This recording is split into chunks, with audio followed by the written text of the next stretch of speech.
भगवान श्री कृष्ण के ये जो कृपा बरस रही है भागवत जी के द्वारा, राजा परीक्षित अनेक प्रश्न करते हैं, सुखदेव जी उत्तर देते हैं। सृष्टि कैसे वृद्धि हुई, तो देवहूति की पूरी कथा बताई। देवहूति का विवाह करदम जी से हुआ, 9 कन्याएं और एक पुत्र कपिल देव, और उन कपिल भगवान से ज्ञान प्राप्त किया देवहूति ने। मन को एकाग्र करके अष्टांग योग की विधि बताई और भक्ति का पथ बताया। ये भागवत जी में विस्तार से कथा आती है। उसके बाद आकुति की कथा है। आकुति का विवाह रुचि प्रजापति के साथ हुआ, जिनके एक पुत्र और एक पुत्री, 2 संतानें हुई। फिर तीसरी पुत्री थी प्रसूति, जिनका विवाह दक्ष प्रजापति के साथ हुआ, जिनके 16 कन्याएं हुई। उनमें सबसे छोटी कन्या सती, जिनका विवाह शिव जी के साथ हुआ है। और पूरी कथा सुना दी। तब परीक्षित जी ने पूछा कि फिर शिवजी से दक्ष प्रजापति ने वैर क्यों किया, क्या कारण था। तब ये पूरी कथा भागवत जी में विस्तार से आती है। और ये सती और शिव जी की कथा रामचरितमानस में भी और भागवत जी में भी, दोनों में आती है। यहाँ श्लोकों में गाई है और वहाँ दोहा चौपाइयों में गाई है।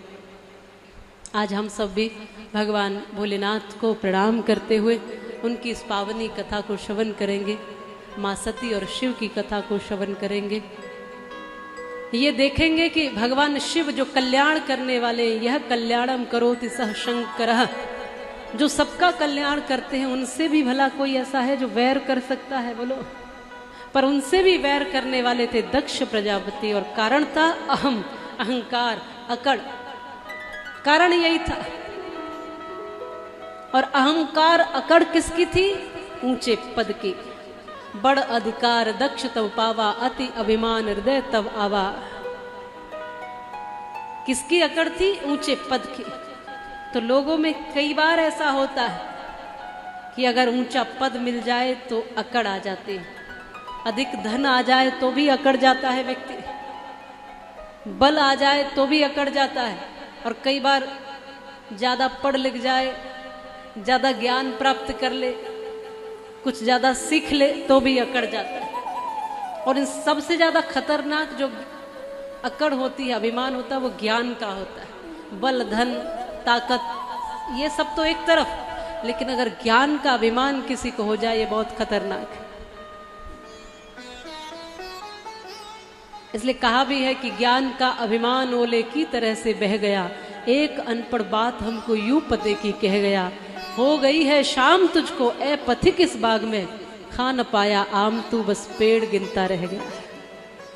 इस धरती पर क्यों आए थे पता ही नहीं, 4 अक्षर पढ़े कि हम अभिमानी हो गए।